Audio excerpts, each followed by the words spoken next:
우리 말씀을 함께 공독하도록 하겠습니다. 제목이 좀 길죠? 억지로 밀고 들어가는 하나님의 나라. 주보는 다 안 들어가서 억지로 들어가는 하나님의 나라로 썼습니다. 우리 누가복음 37번째 시간 요한복음 16장 14절로 31절 말씀 같이 읽겠습니다. 돈을 좋아하는 바리새파 사람들이 이 모든 말씀을 듣고 나서 예수를 비웃었다. 그에게 말씀하셨다. 너희는 사람들 앞에서 스스로 의롭다고 하는 자들이다. 그러나 하나님께서는 너희의 마음을 아신다. 사람들이 높이 평가하는 그런 것은 하나님이 보시기에 혐오스러운 것이다. 율법과 예언자는 요한의 때까지다. 그 뒤로부터는 하나님 나라가 기쁜 소식으로 전파되고 있으며 모두 거기에 억지로 밀고 들어간다. 율법에서 한 획이 빠지는 것보다 하늘과 땅이 없어지는 것이 더 쉽다. 자기 아내를 버리고 다른 여자에게 장가드는 사람은 간음하는 것이며 남편에게서 버림받은 여자에게 장가드는 사람도 간음하는 것이다. 어떤 부자가 있었는데 그는 자색 옷과 고운 베옷을 입고 날마다 즐겁고 호화롭게 살았다. 그런데 그 집 대문 앞에는 나사로라 하는 거지 하나가 한대 투성이 몸으로 누워서 그 부자의 상에서 떨어지는 부스러기로 배를 채우려고 하였다. 개들까지도 와서 그의 헌대를 핥았다. 그러다가 그 거지는 죽어서 천사들에게 이끌려가서 아브라함의 품에 안기었고 그 부자도 죽어서 묻히었다. 부자가 지옥에서 고통을 당하다가 눈을 들어서 보니 멀리 아브라함이 보이고 그의 품에 나사로가 있었다.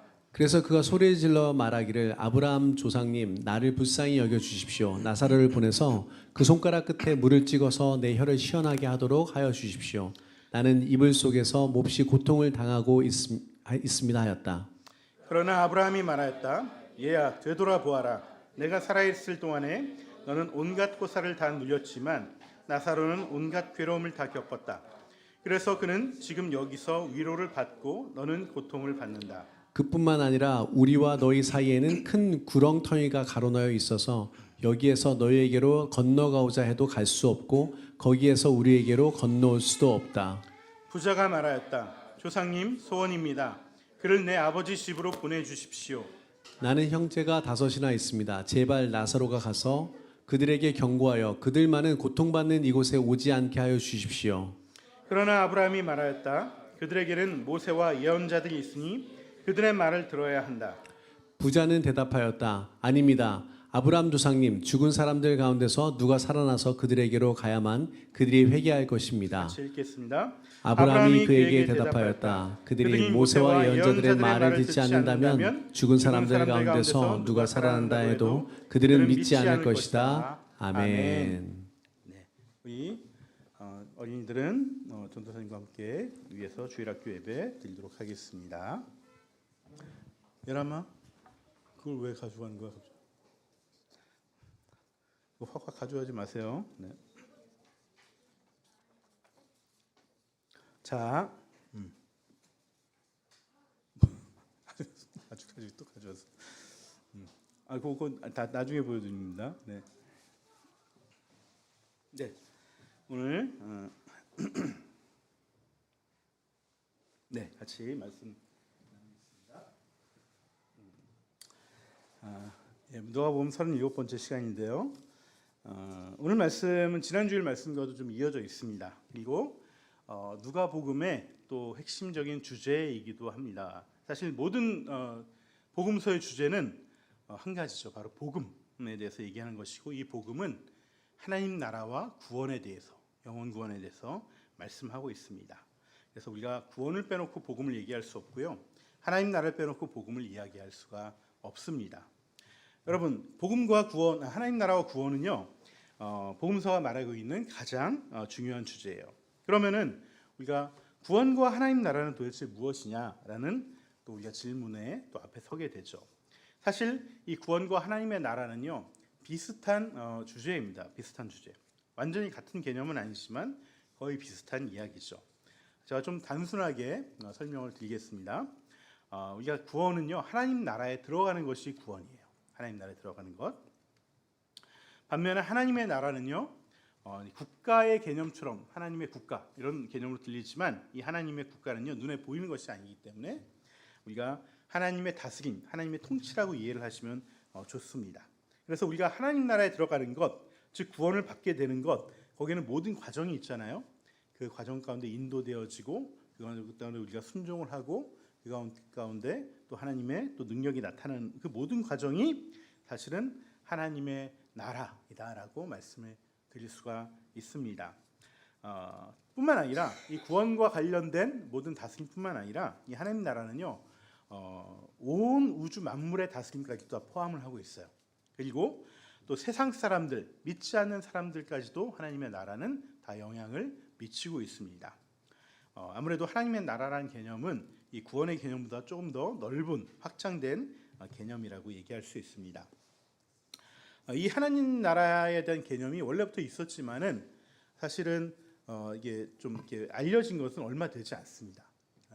한 50년, 60년 전부터 로잔 운동이 시작되면서부터 본격적으로 우리 전도 사역과 선교 사역에 영혼 구원만이 하나님에게 다가 아니라 하나님 나라의 사역이 있구나라는 것들이 알려지고 또 이렇게 또 그 사역들을 해왔죠.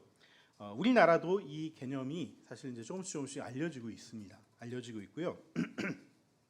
넓혀져 가고 있습니다.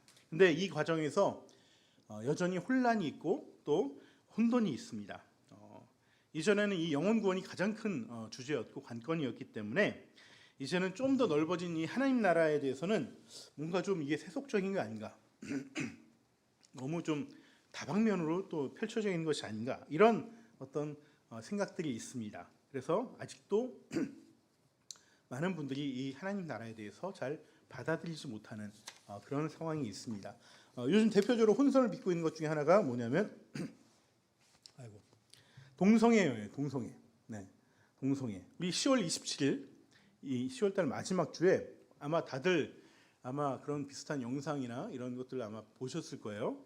네, 한국 교회가 총동원을 해서 200만 명이 넘는 사람들이 모여서 광화문에서 집회를 갖겠다. 그 이유는 이 포괄적 차별금지법이 통과되지 못하도록 하겠다. 이 동성애를 합법적으로 인정하지 못하겠다. 이런 것들을 가지고 모두 모이자 이렇게 얘기가 되고 있고 막 홍보들을 막 하고 있습니다. 이게 총회나 어떤 교단 차원에서 하는 건 아니고요. 우리가 몇몇 사실 대형교회 목사님들이 이걸 주도를 하고 있습니다. 그래서 다들 오라고 오후 2시에 광화문에 모이자 이렇게 말씀하고 있습니다. 사실 이 부분도 우리가 복음이 가지고 있는 두 가지 영역, 영혼 구원과 하나님 나라, 이거를 너무 온도 차이가 다르게 느끼고 있는 부분이 아닌가 이렇게 생각을 합니다. 우리 전통적인 구원관을 가지고 계신 분들은요, 대부분 세상을 어떻게 보냐면은 이분법으로 봅니다. 이분법으로. 그래서 구원을 받을 수 있어? 없어? 이걸로 봅니다. 결과는 그래서 천국 가는 거야? 안 가는 거야? 지옥 가는 거야? 이렇게 보죠. 이건 뭐 틀린 얘기는 아니지만은 너무 그쪽에 이제 포커싱이 돼 있다는 거예요.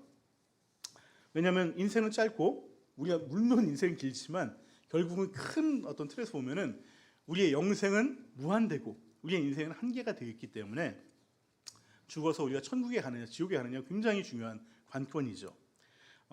당연히 이 부분은요 뭐가 따라오냐면요 죄에 대한 인식이 따라옵니다. 죄에 대한 인식. 왜냐하면 죄를 용서받아야 구원을 하는데 저건 죄야, 저건 죄가 아니야 이런 명확한 인식이 분명히 있어야 된다는 것이죠. 그래서 당연히 그 기준은 성경입니다. 동성애에 대한 시각도요 저것은 죄이기 때문에 동성애를 인정할 수 없는 것이죠. 만약에 그것이 인정되고 합법화된다면은 어떻게 되겠어요? 사람들이 회개하지 않겠죠. 우리가 문화에 다들 속습니다. 무르인데 제가 감사합니다.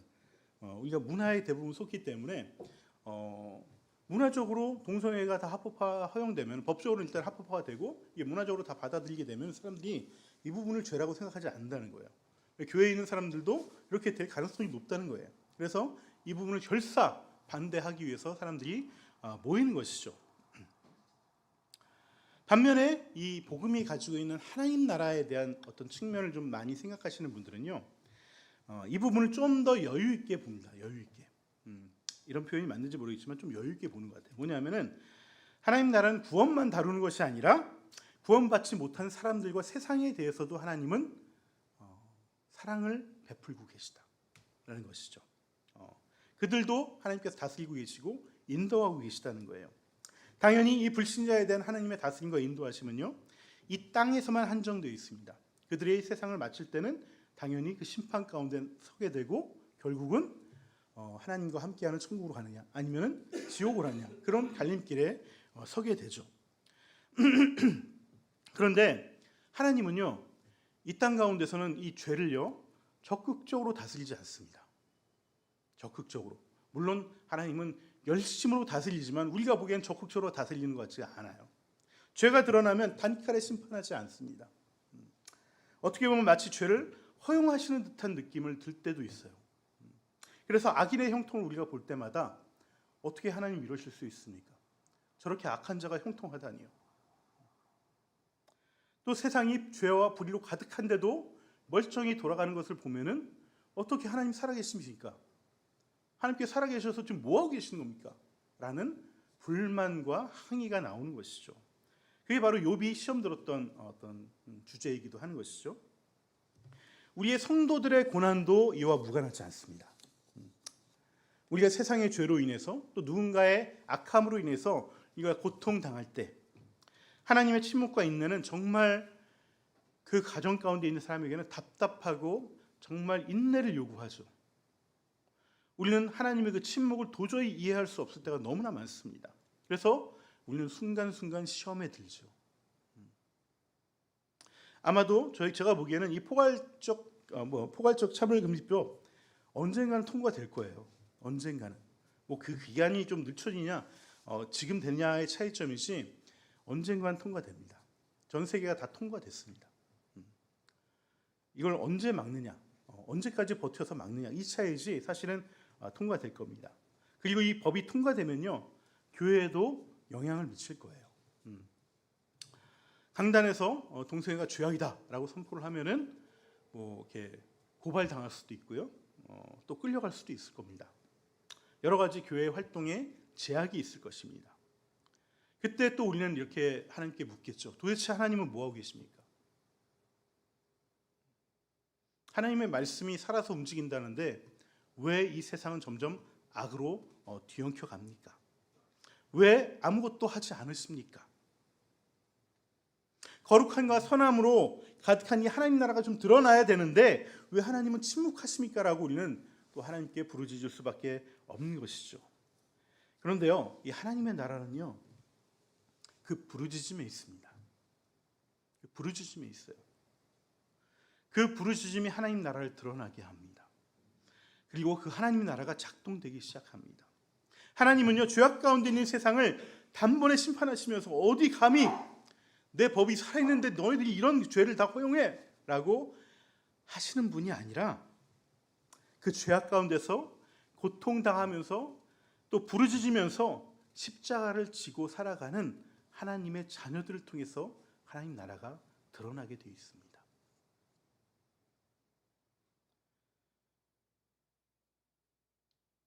하지만 우리 믿는 사람들은 주님의 능력이 나타나서 이 죄악들이 다 심판당하기를 원하죠. 자기가 십자가를 지려고 하지 않습니다. 누군가 끌려가야지, 그래야지 복음이 전해지고 하나님 나라가 세워져 갑니다. 예수 그리스도께서 십자가에 달리셨을 때 그 예수님을 찔렀던 로마 병사가 언제 하나님 나라의 영광을 봅니까? 예수님이 십자가에서 숨지셨을 때, 고통당했을 때 자기가 찔러놓고 하나님의 영광을 봤다라고 고백을 합니다.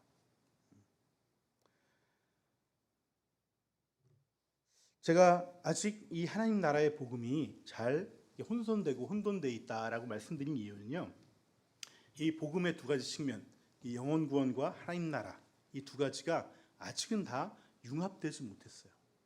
어느 쪽 한쪽을 더 강조하는 분들이 많습니다. 그러다 보니까 서로를 굉장히 이해를 못합니다. 영혼 구원을 안 하면 그게 무슨 복음이야 라고 얘기를 합니다. 또 어떤 사람들, 하나님 나라 쪽에 있는 사람들은 이 세상을 섬기고 이런 일들을, 어떤 약자들을 보호하지 않으면 그게 무슨 복음이야 라고 얘기를 합니다. 사실은 그동안 전통적으로 영혼 구원에 치중해 왔다가 이제 하나님 나라의 복음이 자꾸 이제 드러나지니까 사실 여기에 좀 일방적으로 가 계신 분들이 굉장히 많습니다. 그래서 이 두 가지가 사실 조화를 이루어야 돼요. 이 두 가지가 함께 가는 것이 복음의 양 날개예요. 어느 쪽 한쪽을 더 주장하면은 온전한 복음이 되지 못합니다. 그래서 우리는 이 두 가지를 다 함께 가져가야 되고요. 그냥 물리적으로 양쪽으로 가는 것이 아니라 같이 가는 것이 아니라 이게 하나대로 융합이 돼야 돼요. 하나 융합이 돼서 그것을 다 같이 이루어 나가야 되는 것이죠. 영혼 구원을 하는 이유는 죽어서 천국에 가기 위함만이 아니라 이 땅에서 하나님 나라를 함께 만들어 가기 위한 거예요. 영혼 구원 받지 못하면요, 그 사람은 하나님 나라를 만들어 갈 수 없습니다. 영혼 구원을 하지 않으면 하나님 나라는 힘을 잃어갈 수밖에 없어요. 반대로 영혼 구원에만 올인하면요, 하나님 나라는 드러나지 않습니다. 세상 가운데. 소는 누가 키우냐, 이런 말이 나오는 것이죠. 그래서 우리는 복음의 이 두 가지 측면인 하나님 나라와 영혼 구원을 함께 이루어 가야 됩니다. 어느 것 하나 소홀히 할 수 없어요. 물론 은사에 따라서 또 교회들마다 더 집중하는 영역이 있을 수는 있습니다. 하지만 그것이 집중한다고 해서 서로의 영역을 무시하면 안 되고요, 그 잘못했다고 얘기할 수 없는 것이죠. 그런 의미에서 오늘 본문은요, 이 복음의 두 가지 측면이 영혼 구원과 하나님 나라가 어떻게 잘 조화를 이루어야 되는지에 대해서 보여주는 말씀이기도 합니다. 오늘 본문에 나오는 비유는 거지 나사로의 비유입니다. 이 비유는 워낙 유명한 비유죠. 어릴 때부터 교회를 다녀보셨던 분들이라면 주일학교에서 이 거지 나사로에 대한 얘기를 많이 들으셨을 겁니다. 오늘 본문이 강조하는 것은 두 가지예요. 하나는 절대 지옥에 가면 안 된다. 나뿐만 아니라 내 옆에 있는 형제, 이웃들까지도 절대 지옥에 가게 만들면 안 된다. 내버려 두면 안 된다. 즉 영혼 구원에 힘써야 된다는 것이죠. 두 번째는 이 영혼 구원은 어떻게 이루어지느냐는 거예요. 거지 나사로는 구원을 받았고요, 부자는 구원받지 못했습니다. 이 차이가 어디서 오는 것일까? 이것을 얘기하고 있는 것이죠. 먼저 우리는요, 영혼 구원을 이루는 자가 되려면 먼저 반드시 무엇을 알아야 되냐면 천국과 지옥이 있다는 걸 알아야 됩니다. 그리고 그것을 생생하게 알아야 돼요. 성경 곳곳에는요, 지옥이 있다라고 분명히 말씀하고 있습니다. 특히 그 대부분요, 특히 신약에서는요, 그 대부분 누가 말씀하시냐면 예수님이 말씀하십니다. 예수님이. 마태복음 5장 22절에 보면은 형제에게 라가라고, 이 바보야, 이 미련한 놈아라고 욕하는 사람은 지옥불에 던져진다라고 말씀합니다. 5장 29절에 보면은 너의 몸이 중에 하나가 없어진, 너의 지체 중에 하나가 없어지는 것이 네 온몸이 지옥불에 던져지는 것보다 낫다라고 말씀하십니다. 또 10장 28절에 보시면은 몸은 죽어도 영혼은 능히 죽이지 못하는 자들을 두려워하지 말고 오직 몸과 영혼을 능히 지옥에 멸하는 그분을 두려워하라고 말씀하십니다. 18장 9절에도요, 지옥에 가는 것보다 눈을 빼버려, 이게 나아, 이렇게 말씀하십니다. 그만큼 그 지옥이 너무나 끔찍하다는 것을 말하고 있는 것이죠. 서신서에서도 많이 나옵니다. 서신서에서도요. 서신서에서도 바울도 데살로니가 후서에 보시면은 1장 8절에서 9절에 보면 죄에 대한 징벌이 분명히 있다라고 얘기를 하시고요. 베드로 후서에서도 범죄한 천사들을 용서치 않고 지옥에 던져두는 그런 어두운 구덩이가 있다. 당연히 요한계시록에도 두 번째 죽음인 두 번째 사망에 대해서, 그리고 불못에 대해서 분명히 얘기하고 있습니다. 저는 이러한 성경의 여러 가지 이제 증언들을 통해서 우리가 몇 가지 결론이 있는데 이것을 우리가 늘 명심하고 마음에 새겨야 됩니다. 첫 번째는요, 뭐냐면은 지옥은 반드시 있다는 거예요. 지옥은 반드시 있다. 여러분, 이것이 분명히 있어야 되고 이것은 너무 끔찍하다는 것을 알아야지 우리가 영혼 구원에 박차를 가할 수가 있습니다. 우리 본문에 나오는 이 부자는요, 이거 생각하지 않고 살았어요. 그런데 살다가 죽고 나서 보니까 자기가 지옥에 있는데 이게 너무나 끔찍한 거예요. 너무나 고통당하고 있는데 정말 물 한 방울도 먹을 수 없는 상황. 그러니까 아브라함한테 뭐라고 얘기합니까? 제발 내 형제들한테 가서 이 사실 좀 알려달라. 이대로 살다가 너희들도 나처럼 지옥에 온다. 그러니까 좀 알려서 지옥에 오지 않게끔 좀 해달라. 이걸 얘기하죠. 보통 내가 좀 너무 끔찍하면요, 내 끔찍한 것 때문에 남 돌아볼 겨를이 없는데 이 끔찍한 와중에서도 이게 너무나 끔찍하니까 자기 형제들이 생각이 나는 거예요. 우리의 영혼 구원에 있어서는요, 이것을 먼저 생각해야 됩니다.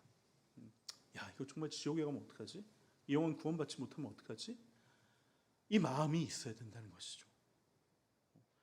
이게 지옥이 또 끔찍한 이유 중에 하나는 이것이 끝이 없다는 거예요. 이 세상 지옥같이 사시는 분들 많죠. 하지만 이 세상은 끝이 있습니다. 그래서 많은 사람들이 스스로 끝을 내는 사람들이 있죠. 너무나 지옥 같아서. 하지만 죽고 나면요, 더 끝을 낼 수도 없어요. 영원토록 이 지옥이 지속된다는 겁니다. 그러니까 더욱더 끔찍한 것이죠. 세 번째는요, 이 지옥을 말할 때마다 지옥에 오는 사람들이 그 이유가 있습니다. 두 가지예요. 하나는 믿음이 없기 때문입니다. 믿음이 없기 때문에 회개하지 않고 하나님을, 예수님을 영접하지 않았기 때문에 지옥에 간다라고 얘기합니다.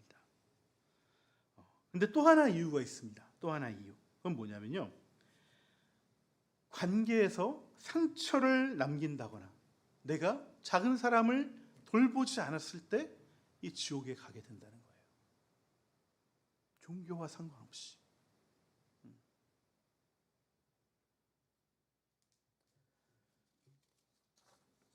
그래서 이런 말이죠. 연약한 자를 시험에 빠뜨리는 자는 차라리 연자맷돌을 몸에다 두르고 그냥 바다의 물에 빠지는 게 더 낫다라고까지 얘기합니다. 작은 자를 시험에 빠뜨리면 안 돼요. 연약한 자를 돌보지 않으면 안 됩니다. 그래서 이 부분을 우리가 좀 더 살펴볼 필요가 있습니다. 우리 지옥에 가지 말아야 한다. 어떻게 해서든지 이 사실을 알려야 된다. 그래서 살아있는 사람들이 가서 그 사람들이 결국 지옥에 간다는 것을 알려야 된다는 것은 뭡니까? 영혼 구원에 대한 복음의 한 가지 측면을 얘기하는 것이죠.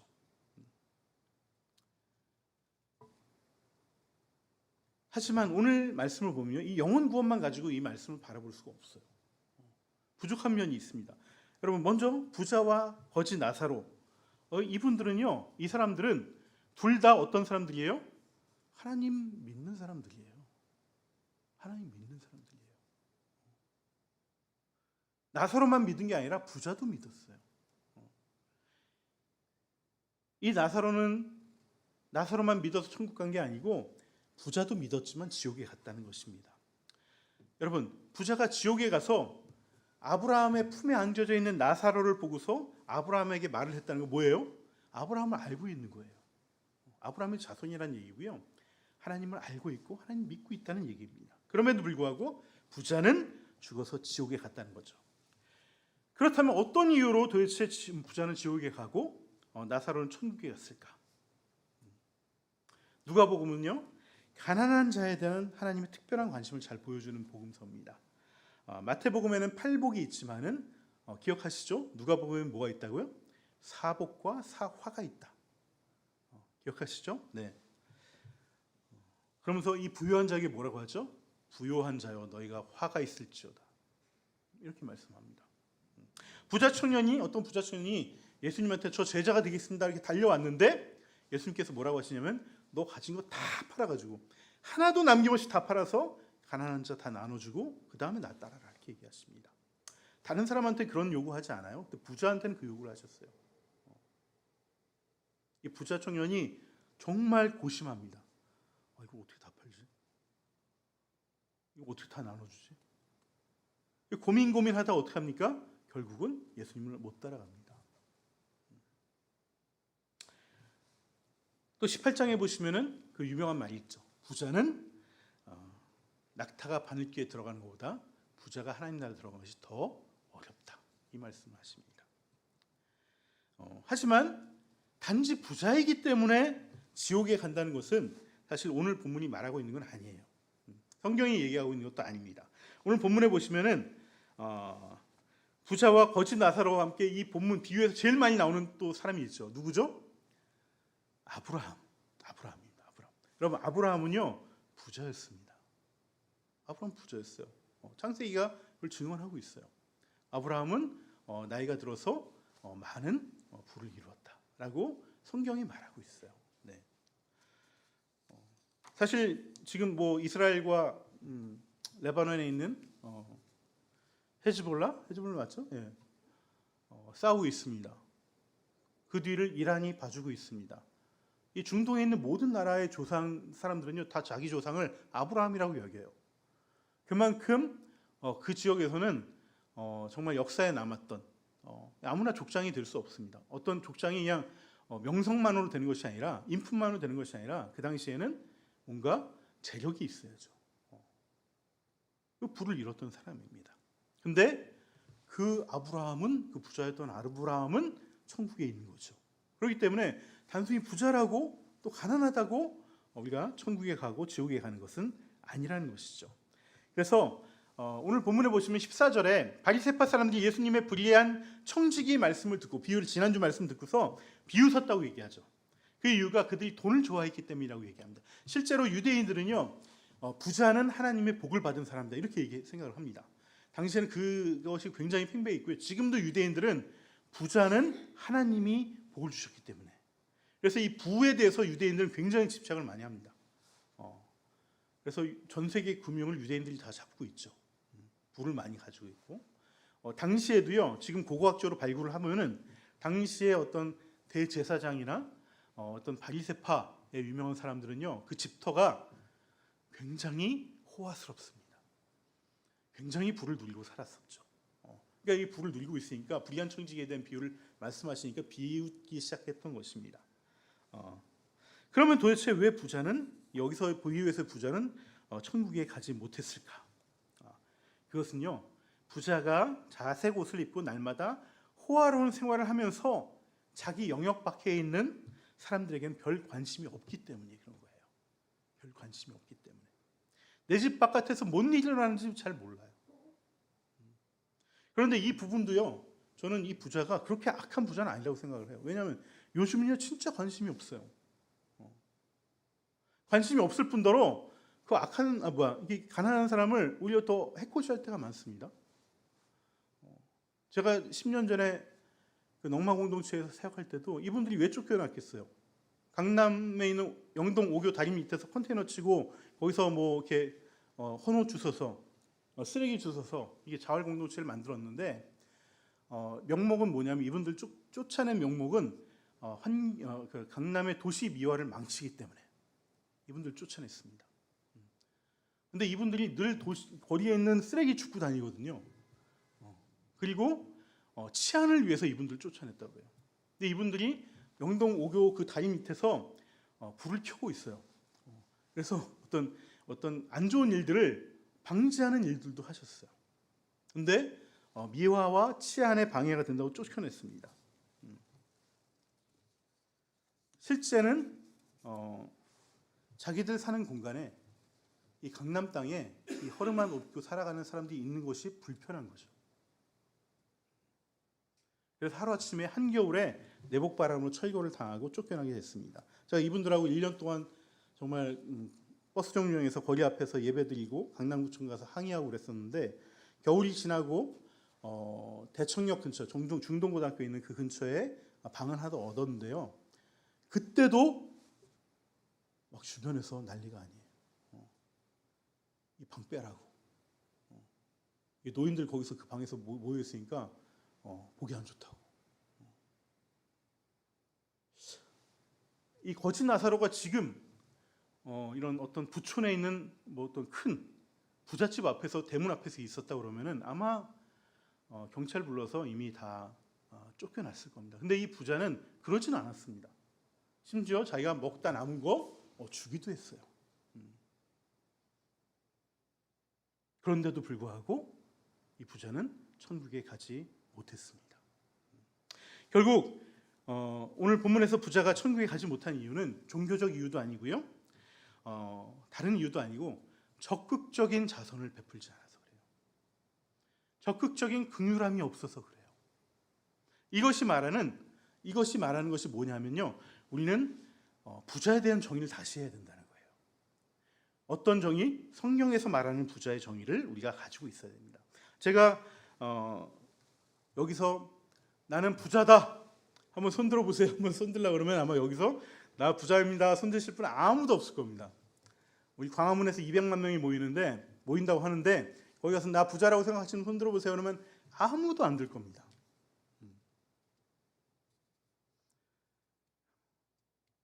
비밀리에 눈 감고 손 들라고 해도 별로 들 사람 없을 것 같아요. 대부분 자기가 부자라고 생각하지 않습니다. 물론 그렇다고 나는 거지도 아닙니다. 대부분 요즘 물가가 많이 올라서 그런지 적어도 자산이 몇십억은 돼야 되고 좀 정말 좀 큰 부를 좀 누리면 살아야지 자기가 부자라고 생각을 하는 것 같아요. 저마다 부자의 기준이 다 다릅니다. 저 같은 경우도요. 저는 사실 뭐 내 명의의 집만 한 채 있어도 부자라고 생각하고 뭐 한 달에 최저 생계비만 있어도 좀 부자라고 생각을 하는데 이건 각자 다 다르죠. 각자 다 다르죠. 그 금액의 몇 배가 있어도 난 부자가 아니라고 생각합니다. 그렇기 때문에 오늘 본문 말씀을 읽어도 나에 대해 적용할 게 없어요. 난 부자가 아닌데 뭐. 내가 뭔 누구를 먹여 살려? 난 부자가 아닌데. 적용할 게 없습니다. 그래서 이 부자에 대한 정의를 우리가 다시 한번 알아야 됩니다. 성경이 말하는 부자는 무엇인가? 세상에서 말하는 부자는 절대 기준이 없습니다. 누구도 부자가 아닙니다. 순위를 매겨서 적어도 각 나라별로 한 100명 안에 들어야지 각자 자타가 공인하는 뭐 워렌 버핏이나 뭐 일론 머스크나 뭐 삼성의 이재용 정도 돼야지 뭐 자타가 공인하는 부자라고 할 수 있지만은 그렇지 않으면은 대부분 세상의 기준으로 따지면은 부자 아무도 없습니다. 부자 아무도 없어요. 근데 성경에서는 적어도 신약에서는 특히 누가복음에서는 부자의 개념이 정확하게 있습니다. 성경에서 부자는요 이미 가치 판단이 들어가 있는 용어예요. 무슨 얘기냐면은 나쁘다라는 의미가 들어 있어요. 부자는. 세상에선 부자는 나쁘다는 말이 없죠. 착한 부자도 있을 수 있고 마음이 좋은 의자도 있을 수 있고 선을 행하는 부자도 있을 수 있어요. 근데 성경에서 부자다 이렇게 얘기하면은 이 사람은 이미 가치 판단이 들어가 있습니다. 어떤 사람들이냐? 바로 남을 돌보지 못하는 사람들. 그 사람이 돈이 얼마나 있든 그건 상관하지 않습니다. 이미 부자다 그러면은 그 사람은 여력이 있는데 그 여력만큼 남을 돌보지 않는 사람들이다 라는 것이 이 성경에 나오는 부자의 개념에 이미 들어가 있어요. 그래서 성경에서는 나쁜 부자란 말이 없어요. 선한 부자란 말이 없습니다. 그냥 부자예요. 부가 있으면서도 하나님 나라의 일을 하는 사람에게는 부자란 말 쓰지 않아요. 그 사람이 이름을 쓰죠. 우리 바울을 돌았던 루디아, 이 사람 엄청난 부자거든요. 부자란 말 하지 않습니다. 그냥 도왔다 이런 얘기를 하죠. 부자란 말을 듣는 순간 성경에서는 이 사람은 부는 있으되 그 부를 다른 사람을 통해서 돕지 않고 자선을 베풀지 않고 긍휼을 베풀지 않는 거구나라고 생각하시면 됩니다. 여기서 제외되는 사람이 있습니다. 제외되는 사람은요 고아와 과부와 나그네입니다. 현대식으로 표현하면 절대적인 빈곤에 처해 있는 사람들. 그래서 누구를 도저히 자기 하나 정말 간수하기가 힘든 사람들. 이런 사람들 외에는요. 만약에 내가 누군가를 돕지 않고 긍휼을 베풀지 않으면 나는 성경에서 말하는 부자인 거예요. 스스로를 생각해 보시기 바랍니다. 나는 성경에서 말하는 부자인가? 부자가 아닌가? 내가 만약에 부자라면 성경에서 말하는 부자라면은 그리고 이렇게 부자인 채로 계속 살아가면은 내 믿음과 상관없이 어떻게 된다고요? 부자처럼 지옥에 갈 수 있다는 것이죠.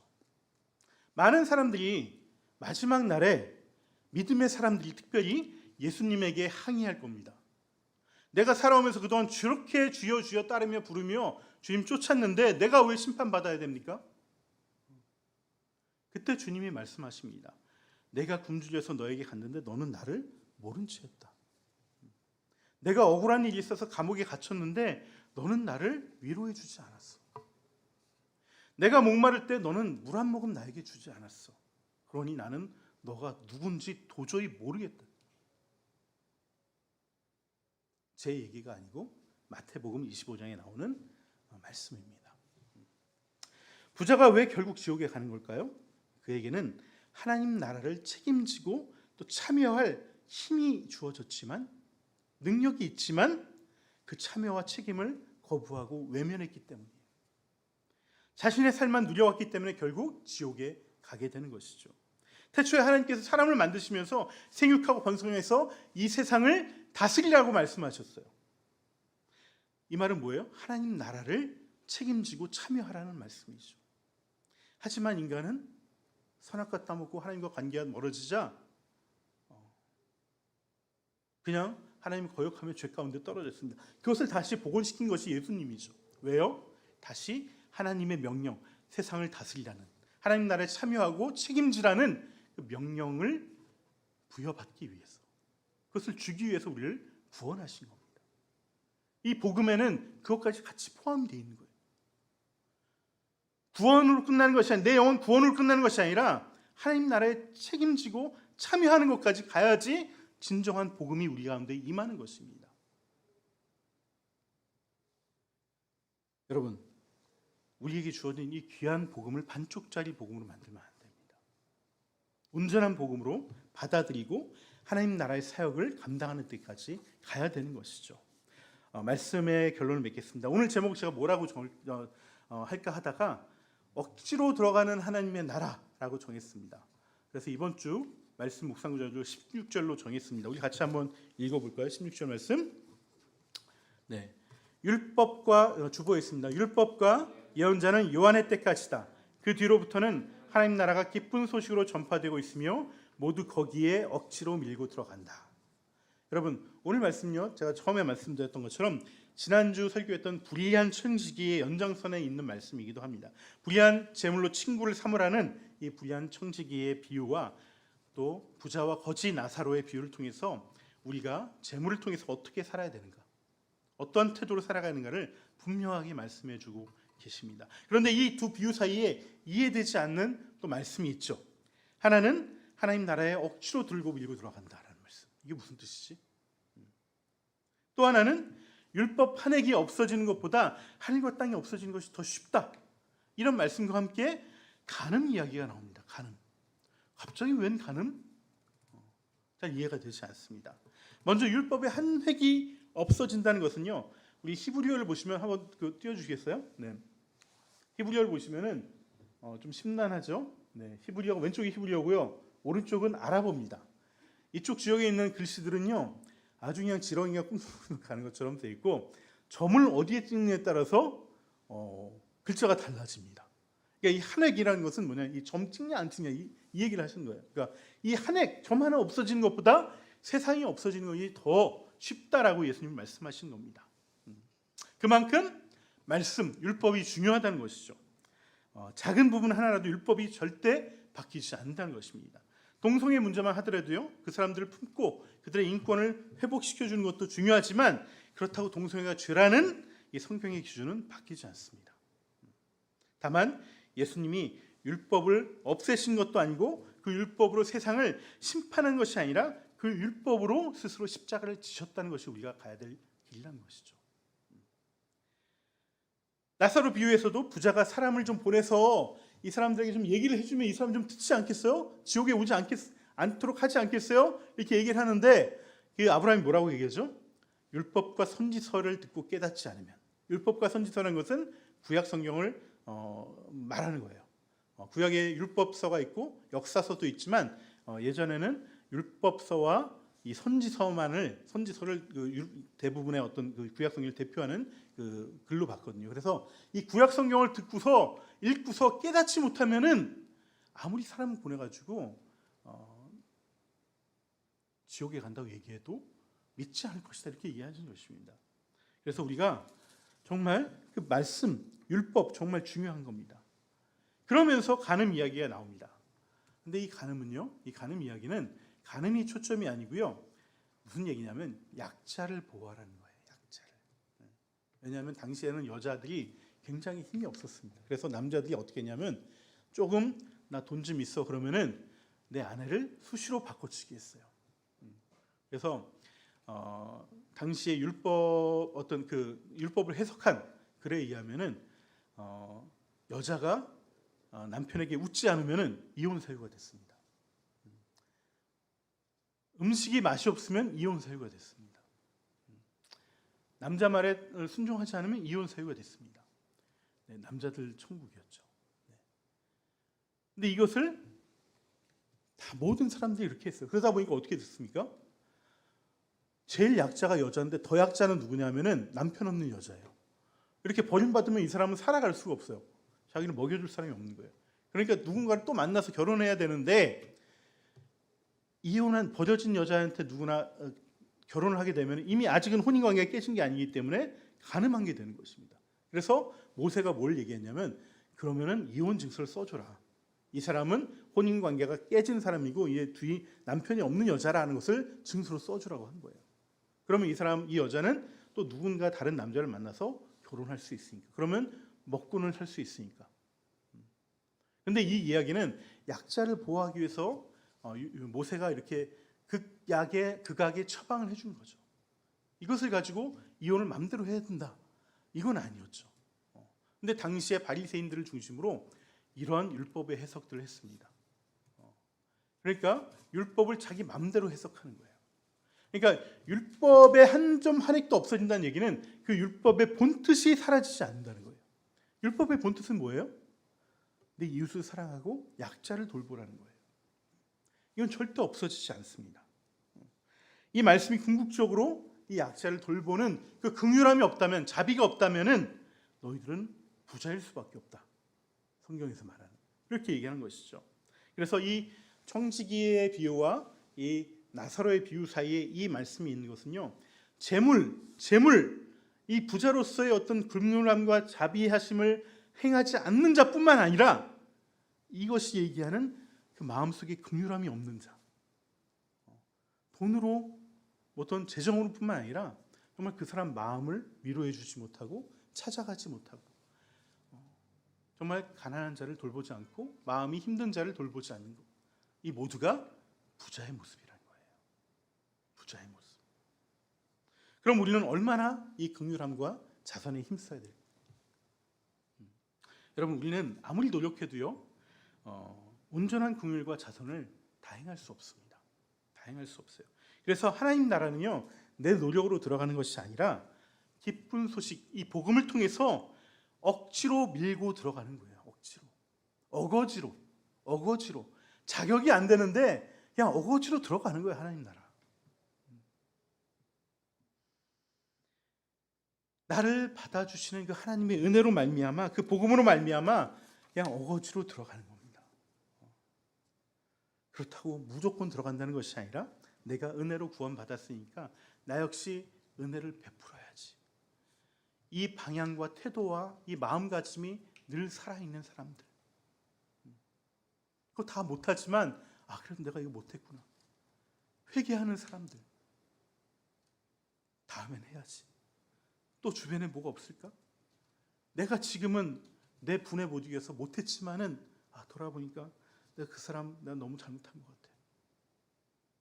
그 마음 갖고 다시 한번 하는 거. 그게 은혜 받은 사람이에요. 그 사람들에게 그 함량 기준에 못 미쳐도 그 사람들은 하나님께서 그 복음으로 어거지로 들어가게 해주신다는 것입니다. 그래서 우리는요, 이 자격 없는 나를 어거지로 끌고 가시는 그 하나님의 인도하심과 예수 그리스도의 그 은혜를 붙잡고 그것을 깨닫게 하시는 성령님의 음성에 귀 기울여야 됩니다. 이것이 없이는 우리는 하나님 나라에 들어갈 수 없고요, 우리는 우리의 믿음만으로 들어갈 수 없습니다. 하지만 우리의 믿음이 있다면은, 진짜 믿음이 있다면은 여러분, 이 하나님 나라의 이 자비함과 긍휼함을 우리는 갈망할 수밖에 없어요. 거기에 내가 함량 미달이라는 것을 늘 깨달을 수밖에 없습니다. 그래서 어거지로 나를 은혜로 끌고 가신 주님에 따라서 나도 그 삶을 어거지라도 내가 살아내려고 노력할 수밖에 없는 것이죠. 그 삶을 살아가고 있습니까? 그럼 여러분은 영원히 구원받았고 하나님 나라에 살고 있는 것입니다. 그 어거지의 삶을 나 이제 더 이상 안 하겠어. 힘들어. 내 마음이 식어져. 그러면은 심각하게 고민해 보셔야 돼요. 난 여전히 하나님 나라를 살고 있는가? 복음을 온전히 내가 받아들이고 있는가? 여러분, 정말 여러분들의 영혼을 구원하신 하나님의 뜻이 무엇인지를 살펴서 그 하나님 나라에 참여하고 그 책임지는 그 복된 인생이 되고 그 예배하는 인생, 참된 예배하는 인생이 되기를 주님의 이름으로 축원합니다.